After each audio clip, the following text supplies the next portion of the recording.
Good morning, everyone, and thank you for coming to our panel discussion on co-response teams. This is part of our tour of Thrive NYC initiatives. We're happy to be here this morning to focus on co-response teams. I want to thank everyone who's gathered here today who has other things that they do normally during the day. I appreciate everyone attending. I want to give a special shout out to Councilmember Diana Ayala. Thank you for joining us, and we will be joined later this morning by Councilmember Donovan Richards.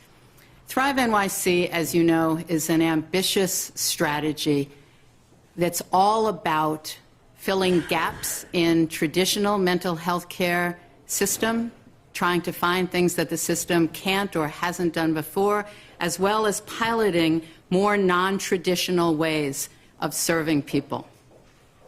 Thrive works in many ways. Our overarching goal is to ensure that every New Yorker who needs help gets the help they need when and where they need it.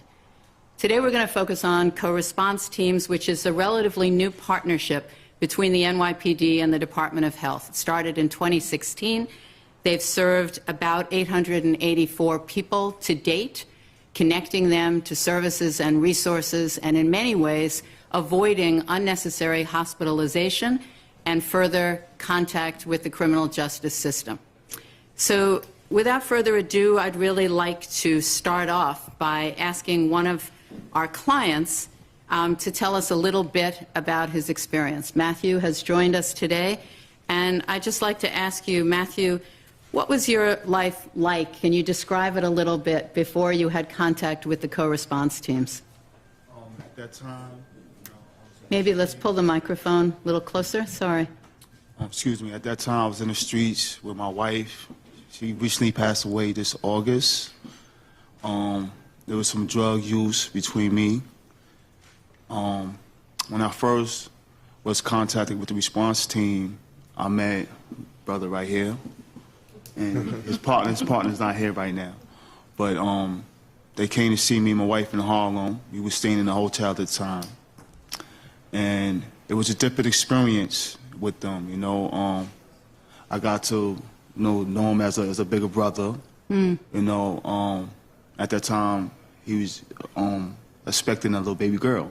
She's 2 now, and it's been a good role coming. You know, they would come and see me and my wife, whether we was in the shelter or in a hotel, or whether we was in the park sleeping. You know, they would give us services, buy us food, clothing. You know, talk to us. You know, and make sure we was all right. So can I ask you, was your interaction with the team any different from any interactions that you'd had with either police or healthcare providers or social service providers before? It's different. You know, usually my interaction with police was me being incarcerated, you know, for something I was supposed to do. But this time it was them helping me out and looking at me not as a criminal or a violent black man, or as a person that needed help. Can I ask, how did they help you? What did they do for you? Well, at that time, me and my wife, we didn't want to separate and go into different shelters. And they sat down, they talked to us the importance of us getting out the streets and getting help. So we did take their advice and we went to different shelters, which worked out for us. In about, say, 4 or 5 months, they found my wife an apartment, and I moved in with her. So how long did you interact with the co-response teams? For been interacting with them for the past 2 years, since 2016. So off and on for a couple of years? Yes. And if I can ask, how's your life now? How are you doing? My life now is better. You know, I'm receiving treatment for my drug addiction. You know, I'm back in the shelter now, looking for housing again. And weekly I go to programs, drug programs, the FACT team in Brooklyn's FACTS. Mm-hmm. And, you know, they take us on trips, movies, zoo. whatever services I need, if I need clothes, if I need food, if I need car fare, or if I just need someone to talk to, they're there. Thank you, and thank you for sharing your story. I think most of us are not used to speaking at all in front of people, but to speak in front of cameras, we appreciate it, and thank you for doing that. Thank you. I'd like to ask Dira Treadvance from the Department of Health if you could just explain a little bit. Matthew mentioned another team at the Department of Health. You have a range of mobile teams that work with people. Mm-hmm. How is the co-response team different from those other teams? Sure, that's a great question.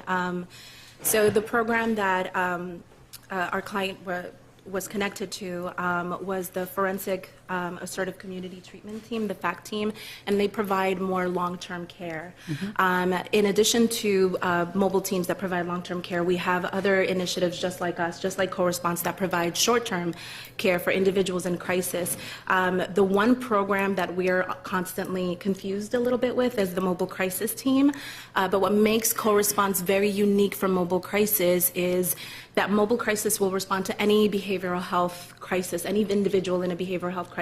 Mm-hmm. They're staffed very differently from us. It's a psychiatrist and one social worker. We obviously have a rich, beautiful, different collaboration, which is health department, a behavioral health professional, and 2 police officers responding. With co-response? Yes, with the co-response unit. And we go anywhere. Mobile crisis does an assessment to determine what are the best short-term or the best or most appropriate short-term or long-term level of care an individual needs, and they would meet the person at their residential address.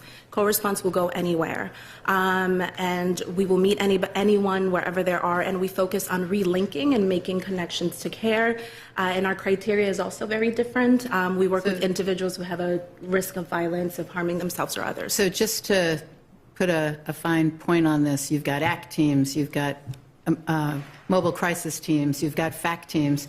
All of them are health-only responses, right? Yeah. Yes. This is your only partnership with the NYPD. Absolutely. And what's the criteria for this, for co-response teams? For co-response, why would you send a co-response team versus any other team? So the criteria for getting a co-response deployment or accessing our services, anybody who is experiencing a behavioral health crisis who has a risk of violence.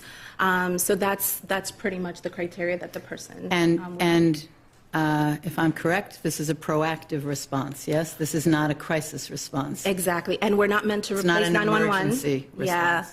Okay. We try to be very, preventative, being in line with the Thrive principles of acting early, collaborating better, cross-systems partnerships. That's really what this initiative focuses on in order so we can ensure that we can give folks services and access to services across the whole continuum of care. Great. So as Dira said, one of the things that stands out about co-response is that it is about acting early. It's not a 911 response. It's a proactive intervention to try and avert crises. So I'd like to ask Deputy Chief Tobin, who worked with the Health Department to design this program, what did you have in mind? What were you trying to do? What's the idea here? So good morning. Originally, in 2014, we were part of the Behavioral Health Task Force, and it was one of the outgrowths to examine how we could prevent the 911 call to begin with. And in partnership with the Department of Health and Mental Hygiene, we went around the country and looked at best practices. And then we tweaked what was applicable to New York City, because, as you know, the laws vary from state to state. And in California, oftentimes, a lot of the officers' time is spent as they are the people that fill out the paperwork for civil commitment. So we took really what was the best from the jurisdictions that we visited and conferred with, and I think put in a very solid system for co-response.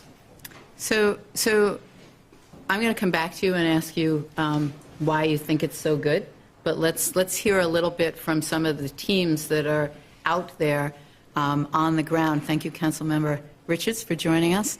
What do you see on the ground? How's it going? My name is Officer Escafia. I've been with the co-response team for 3 years. And like we've been talking about, the individuals that we do encounter that, come into our program, the most important thing is we meet that person where they're at. And that's literally physically where they're at, if they're sleeping in a park, where they are in terms of their mental health treatment, in terms of their substance abuse. And we really find out from them what they need within the community to remain in the community and remain stable. It could be reconnecting them with services. It could be making that phone call with them to connect them with services, transport them to a program to So make you're that literally connection. taking people to programs if they need to go to housing, or if they need to get back on medication, or if they need to see someone for an assessment for a substance misuse treatment. You're literally, if they want to, taking people there. Absolutely. Absolutely. And what do you hear from clients? What do they tell you? We've gotten a lot of positive feedback. We've had individuals that may have been relocated from one borough to another, and say they go from Bronx to Brooklyn, and their treatment center was in the other borough. It may not be practical for them to get to that program, so reconnecting them. And then just a very positive feedback. As you had said, we're not in place of 911, so when we go out in our uniforms and we interact with individuals, they're with us, not in an imminent crisis situation, and we are seeing, rebuilding relationships with police officers, that it's a positive experience. So one of the things that we talk about in Thrive, and the reason why I'm so pleased that this is a part of Thrive, is that we really believe that if you can work with people who are experiencing difficulty, sometimes you avert crises, right? People who are showing signs of mental illness, people who may be showing signs, demonstrated some violence in this case, you may be able to avert something more serious. Do you have a sense, I'm going to ask Deputy Chief Lukash to jump in, do you have a sense that that's what's happening with co-response? Yes, I think that we're able now to see clients and help them immediately.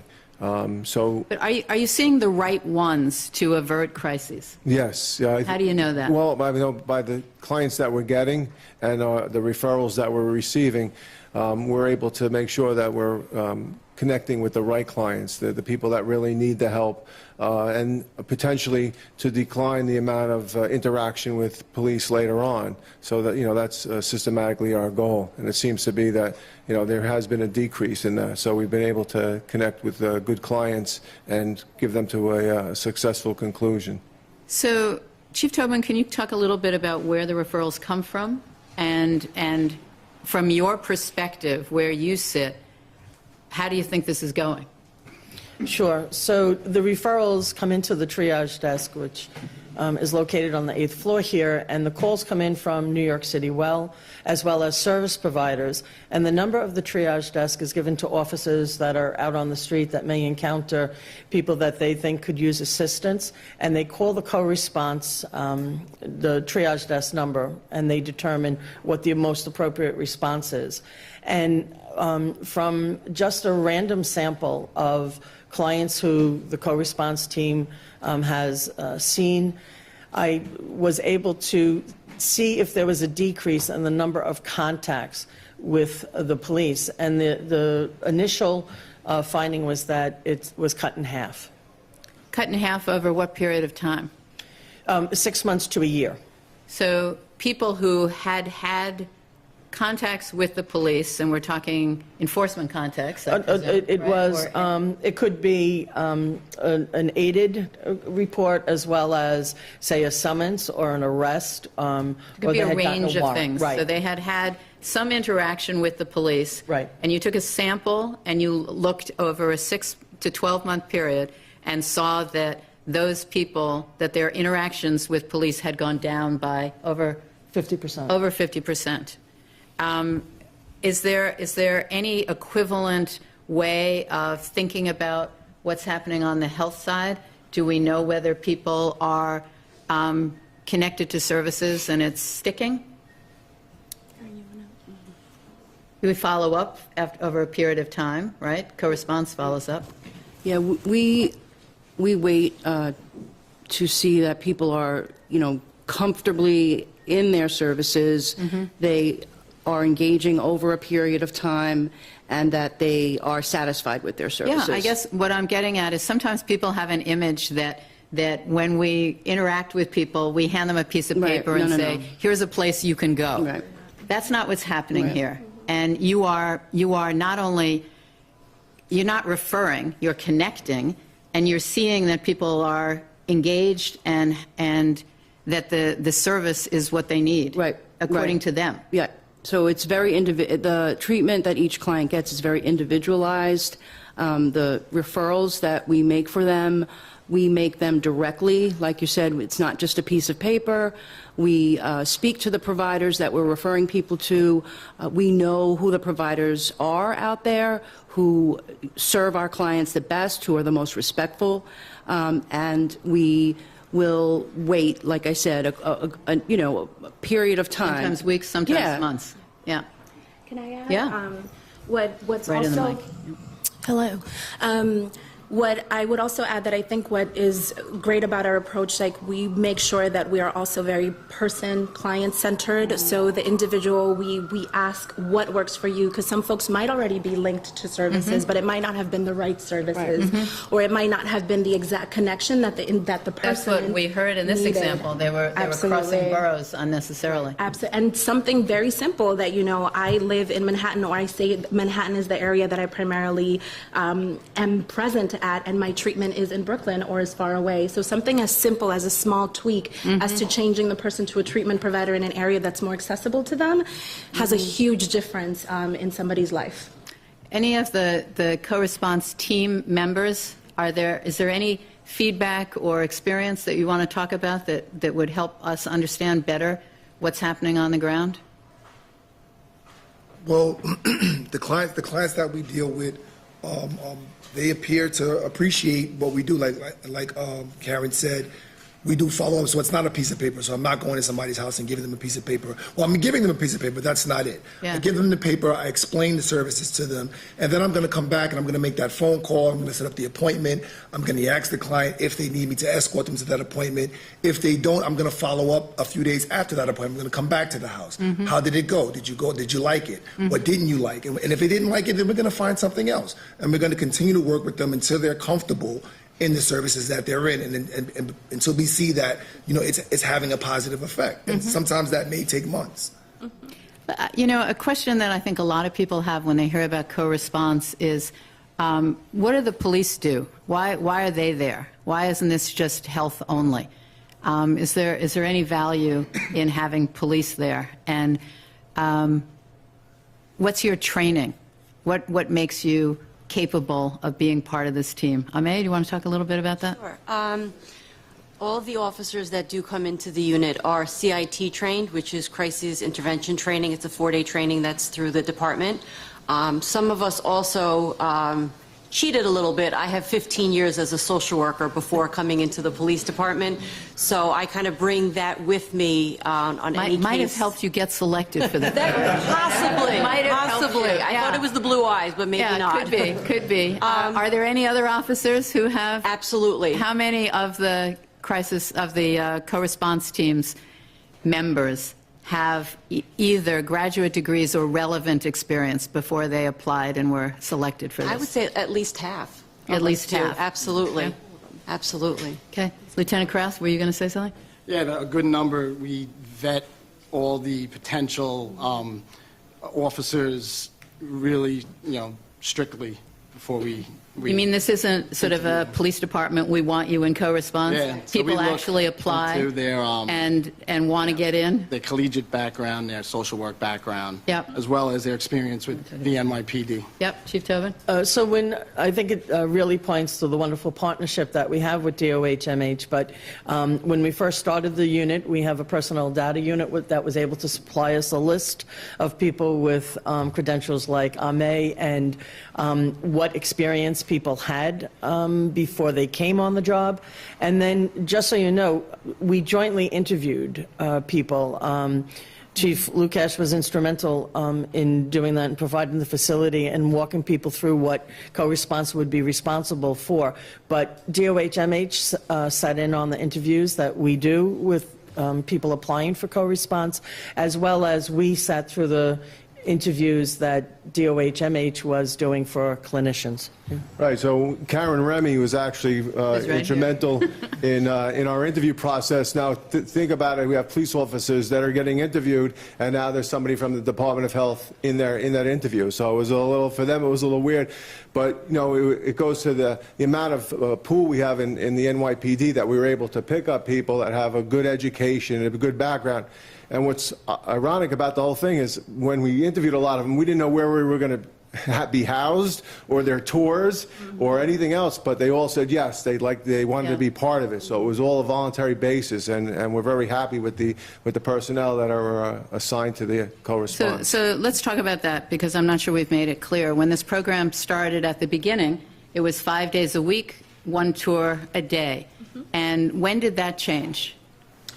Around, we rolled out the expansion October of 2018, and we went from a unit of 12 to about 60 plus. So it changed from 1 tour a day, 5 days a week, and then in October it became 2 tours a day, 7 days a week. For the responding team, and then the triage desk became a 24/7 operation. Triage desk, which, why don't you explain very briefly what the triage desk does? Sure. It's okay.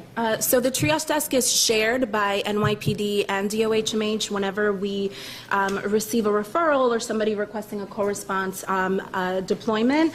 It comes through the triage desk, and both NYPD and DOH-MH are working up the case, looking in our independent individual systems to try to gather as much information as we possibly can, so that when we do coordinate and assign a team to deploy and meet the individual, our team already comes with some sort of plan in place, so that we know a little bit about what services the individual needs, in addition to providing a clinical assessment when they're out there in the field. So it's the air traffic control. Yeah, and as I understand it, you're also not asking the referral source, whether it's a police officer or a social service provider or a healthcare provider, you're not asking them to tell you what the appropriate response is. No. You're asking them to call, and then when you learn more about a potential client, you decide whether it's another mobile team or it's co-response, Exactly. or it's NYC Well, or it's something else. Exactly. NYC Well also refers to the triage desk, yes? Yeah. Okay. So I'd love to ask either of the council members if you wanted to just say a word about whether you think this is meeting a need that's real in New York. But he's got to have a microphone. Thank you for being here, both of you. Councilmember Ayala. Good evening, good afternoon, everyone. And I wanted to thank Matthew for sharing his story. I know that it isn't always easy to do that. But obviously, yeah, I mean, I think, you know, mental health is a complex, right, issue. And I think that every tool that we have at our disposal to combat negative interactions with the police department or with the community are important. I actually have, you know, have spoken about this many times of my own personal experiences with, you know, a family member who would have benefited greatly from this type of interaction, and this would have avoided a lot of consequences that came as a result of the lack of this type of service being readily available. And so I think I absolutely believe that it would be helpful. We appreciate that. Thank you. Always. It's always important to hear how you connect with this issue. Thank you. Councilmember Richards. Well, great to see you in your new capacity. Great to see you. Still in government, although you're retired, supposedly. But first off, let me thank everybody here who is doing work in such an area, delicate area such as this, which is not something easy to discuss because of the stigmas attached to mental health. You know, I go back and I remember some tragedies that have happened in the city, and I want to say Saeed Vassell, certainly Deborah Danner.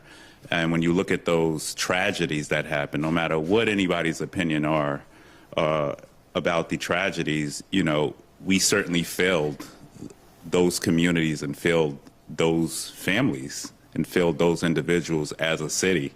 But today I'm happy to see the city really taking ownership of that and saying, you know what, these were tragedies that unfortunately happened, but we are looking to avert and to ensure that in the future we're investing in programming that is critical in addressing this. The idea should have always been to divert people into service over 911 calls. And very important that as we divert people out, that they know that there are services out there. And, you know, when you talk about moments of crisis, and I know she always shares her story, my colleague, you know, people need services, not cells, not summonses. We have to get to the root core of why these individuals and communities are not being serviced the way that they should be. And I'm happy to see these co-response teams really out there, because you know, we cannot as a city respond aggressively to individuals who really need the services. We need people such as social workers. They should be the first responders on the scene of an episode that perhaps happens all the time in specific communities, especially underserved communities, where we find there have not been the necessary resources put in place from the beginning to help divert people from calling 911 and, unfortunately, in some instances, having tragedy. So the question you asked, is this necessary? Mm-hmm. It is more than necessary. Mm-hmm. It is needed. And for every day that we fail to tap into resources to reach you know, individuals who need services, the more likely it is we could end up with other tragedies. So I like not taking the Band-Aid approach. We've now starting to rip that Band-Aid off, I think, with the co-response teams in the Department of Health and others. And yes, this should have happened a long time ago, but I'm happy Susan Herman is at the helm now, because everybody knows I am not easy on the NYPD at all.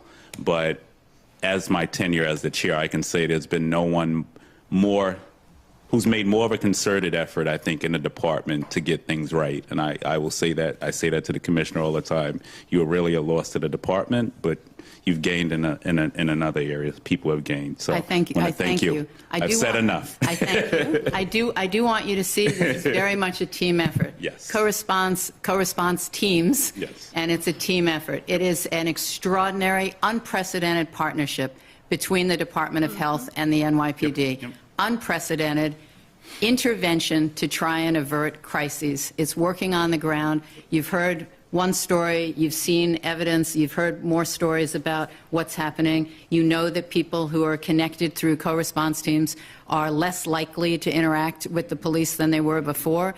They are connecting to very real services, and those services are sticking. So we thank you very much. With that, we'll take some questions.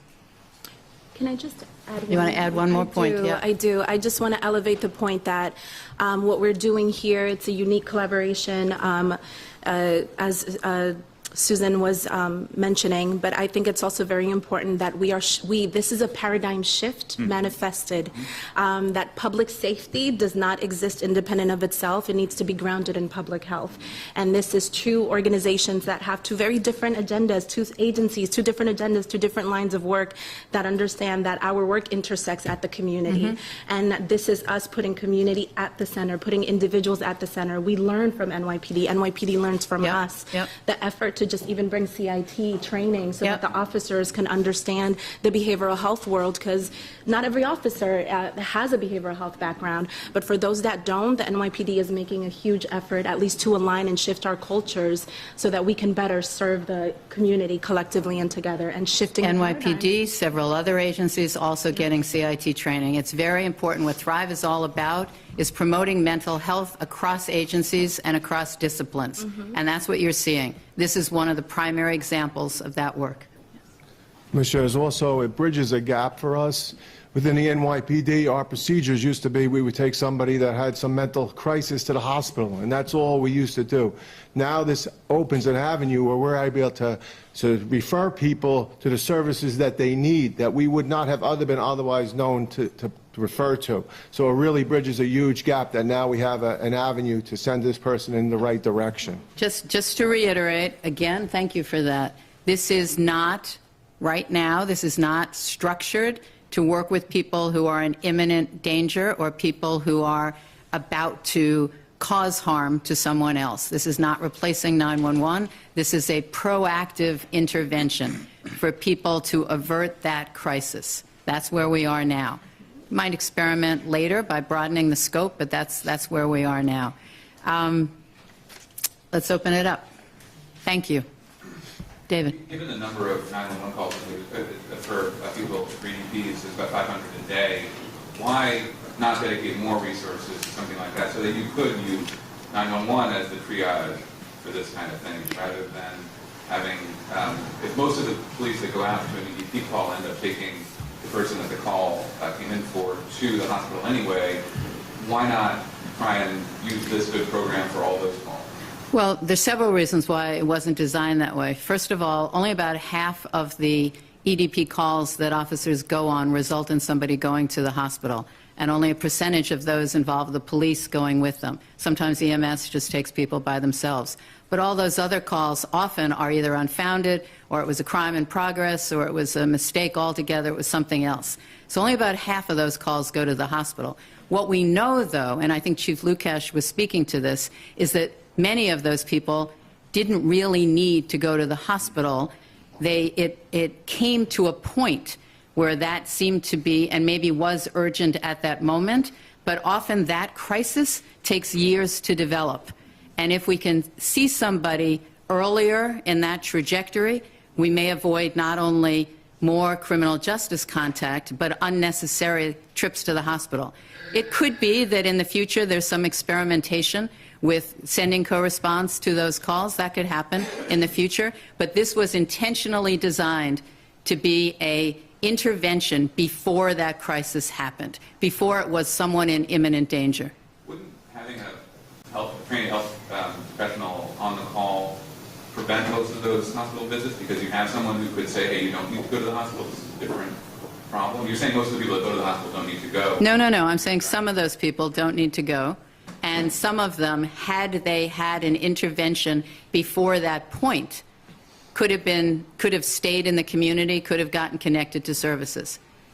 So it is, what you're saying is something interesting that other jurisdictions have experimented with, and there may be a time in New York where we do that as well. But right now, I'm very pleased, and I think these agencies are pleased, that we have something that intervenes before that crisis happens. That moment where someone's in imminent danger or placing the community in imminent danger, that moment developed over months and years. And often, if you can get somebody off that trajectory, it's all the better for everybody. It's better for the person, it's better for the community. Greg. So let me ask you about the plans to incorporate this co-response team into 911. My understanding is that there's two different task forces. One of them has recommended a pilot corporate office. And can you just describe to me how that's going to be rolled out, where it's going to be, and how it's going to work? I can't really describe those recommendations until they've been approved and some of the early planning has begun. Yes? Well, can you comment on what that idea?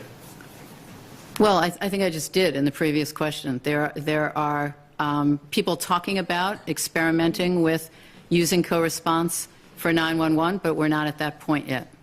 Yes? Deputy Chief Tobin, could you tell us a little bit more about this sample study of the folks where you had the 50% reduction? Do you have numbers? So what I did was I took a random sample of, I believe, 100 people and ensured that they were not incarcerated or hospitalized at the time of the study. And then given the date that I looked at, I went to the date that the intervention took place, and given the time frame, went that length of time prior and that length of time following the intervention. And following the intervention is where we saw the decrease. And then for overall, I think you said it was about 800. It's 884 people since the end of until the end of January. So we've served more than that. now that we're at the end of March. But at the time you did this sample of about 100 people, we were probably at 500 or 600, correct? So. And the 884, have you tracked all of them to see who may have ended up in a hospital or jail, who's doing well? Are you talking to me? Are you? Whoever has the answer. So what has happened on the social service side is that the co-response teams have stayed in touch with people to see if they're still connected to services. And depending on the person, as you heard, sometimes that's weeks, sometimes months, sometimes off and on for a couple of years. They're in touch with the person to see that they're still connected to services. On the NYPD side, that was just a sample that was done then. Were you in touch with all 884? No. So you haven't tracked what happened to everybody? Everybody was tracked for a short period of time, some longer than others. Are we currently in touch with all 884? I would say no. Some people are. Yeah, because this isn't long-term. I think when we feel that people are secure and stable, we don't continue follow-up. But we would say be alerted if someone is no longer on their meds and want to make sure that they, get reconnected to their service provider and continue that. And it went from 12 to 60, 60, the co-response team? No, 12 to... You were talking about people, number of people? Oh, people. No, it went, how many teams do we have now? We put out like 5, Okay. up to 5 Cars cars at a time, a throughout tour. the city on our busiest days. Which On a tour, on one tour. on one tour, which would So there are 5 cars out at any given time. They're out 2 tours a day. There are about 29 officers and 29 clinicians. Amanda. Good morning. Amanda Eisberg with Politico. When we were upstairs, we were in the Triage Center. I was able to see kind of the computer screen and where the cop cars were at any point in time, and how the center is able to search for individuals to try to get their medical information, their mental health, whether or not they're violent. I was curious about those databases and how you're able to have both the health department information with NYPD information, use those and make sure that information is protected. So the information isn't, the clinician keeps the clinical information, the police officer keeps the criminal justice information. I also want to be really clear that when we say someone has demonstrated some level of violent behavior, it doesn't have to mean that they have a criminal record. So we might hear from someone who's working in a shelter, for instance, that a client one day cursed at somebody and sort of got close to them and seemed a little bit threatening, and then 2 weeks later threw a chair at that person, and then another week later said, I'm going to come back and get you. That's threatening behavior that's escalated. There may be no criminal record involved in any of that. So it's not as though we are completely dependent on either of these sources of information. They inform the response, but what the referral source tells us is very important. So I'm just a little confused, and please explain this to me. But the database of names and people and all the information, is it like in a singular database? No. Do you have people No. who No. are in the shelter system? How are you tracking these people? We don't have a database of co-response people or people that we're looking at in the system. We get referrals from social service providers, from police, from healthcare providers who tell us about people who they feel have mental illness and have demonstrated problematic behavior that often involves escalating levels of violence. But remember, when I say that, it doesn't have to be a criminal record. It can be something that someone finds to be scary or leading up to something that's violent, throwing something at somebody, right? So we're not looking in a database to check that. We're talking to someone who works for one of these organizations who's explaining that and concerned about somebody. Then we look to see if we have any information about that person, either in our health records or in our criminal justice records, separate. We use that information to have conversations about what the appropriate intervention is. And it might be that they don't need a co-response team. It might mean that they need a health-only team. One of the new HEAT teams could go visit somebody, a peer and a social worker. Could be they need something else. Sometimes they say this is a co-response issue. Right. Okay? So then are you creating a record of that person moving forward, so you're able to check back with them and say, okay, we know we did this intervention. Yes, yes, yes, Okay, so yes. then the co-response teams then have their own records of everyone they've treated, which is how you were able to figure out that you've treated 884. Yes, I'm not sure I would say treated, I would say served. Okay, great. Yep. Thank you for walking me through that. Yep, you're welcome, yes. Just given those, relatively low numbers of people served over, for years, and given that you're not... 2.5.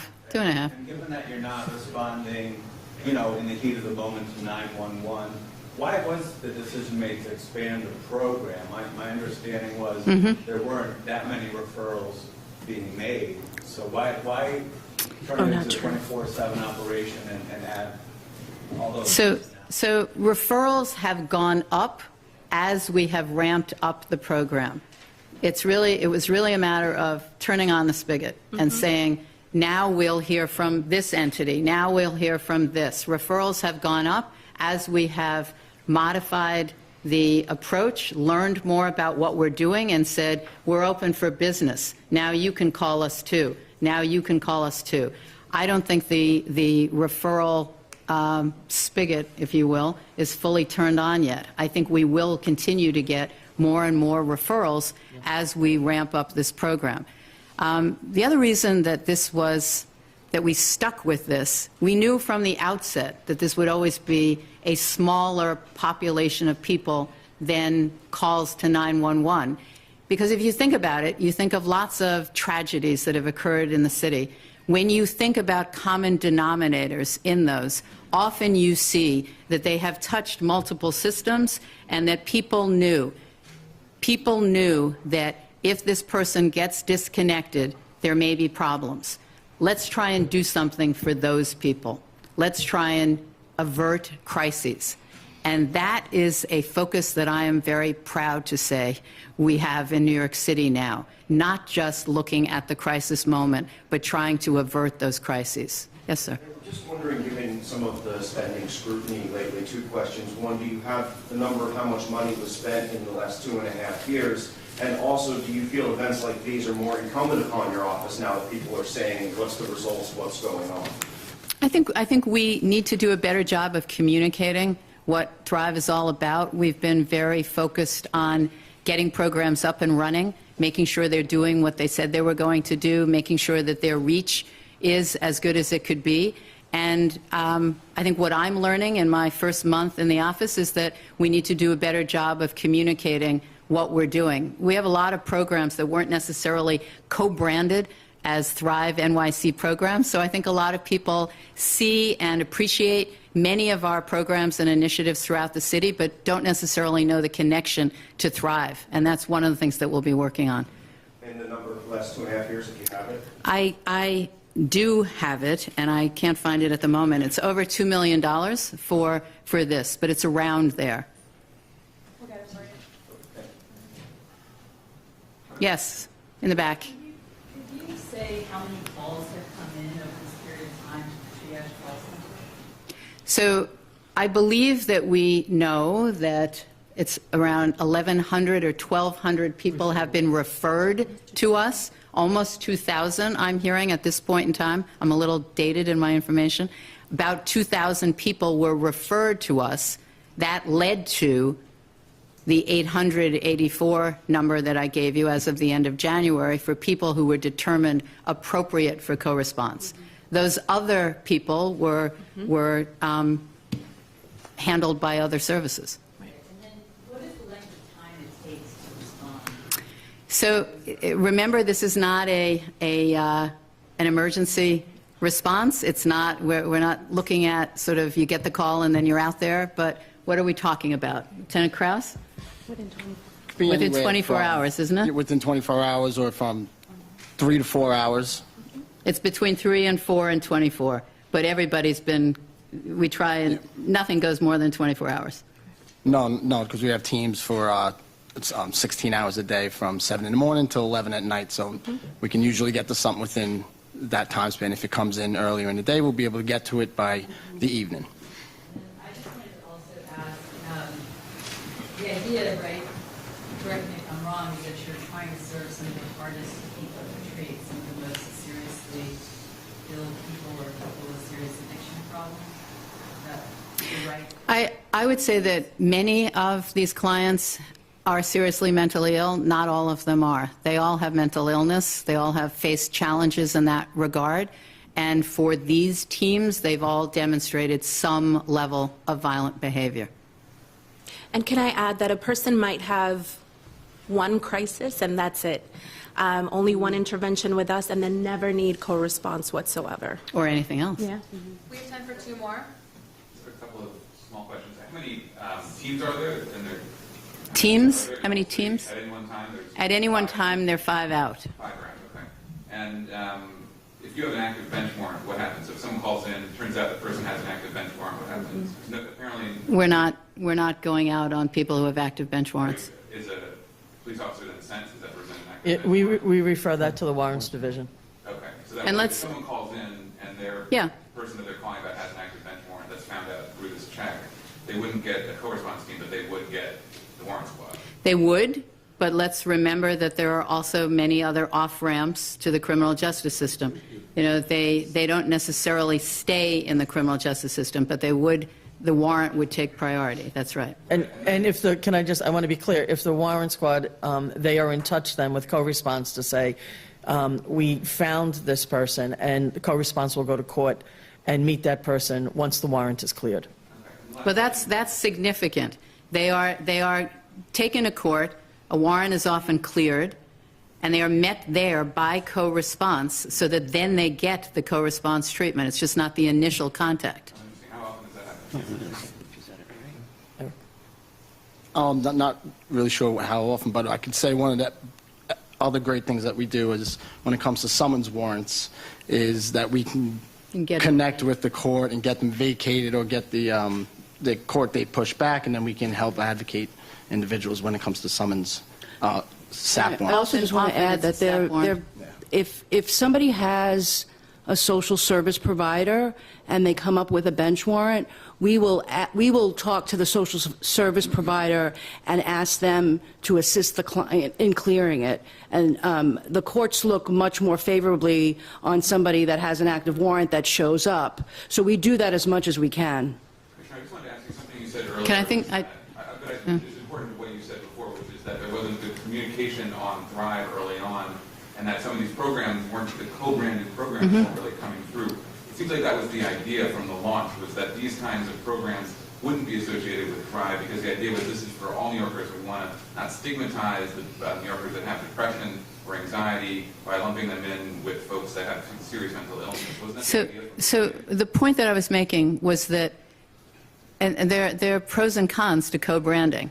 What I'm seeing now is that there's a lot of misunderstanding about the great work that Thrive has done, because people may know about the wonderful Crime Victim Assistance Program, or CVAP, and not realize it's part of Thrive. They may know about NYC Well, but not realize it's part of Thrive. I don't think it's stigmatizing to say this is a Thrive initiative, right? And we can just do a better job. I'm not saying that it was wrong for us to focus on implementation. Now I think we also need to do a better job of explaining, both to the public and elected officials, the reach of Thrive and what we're engaged in. Okay, we're going to do Greg and Amanda, and then we're done. I just want to go over the numbers. The 2,000 number, those are calls from, those are referrals, right? Those Yes. are referrals from providers. Providers, police. Also from officers on the street who Yes. observe something. Yes. And call into the, I guess, the triage center. Yes. And then a co-response team in some cases is dispatched, and that's the 884. Yes. So what's the other? The others are, go ahead. I just want to be clear, when we're saying 884, we're talking about unique individuals. Those unique individuals may have had co-response deploy numerous times. Right, but so the. He's asking about the other people. What I'm asking is, what's the other 1,200? I mean, there's 2,000. Some of it would be repeat.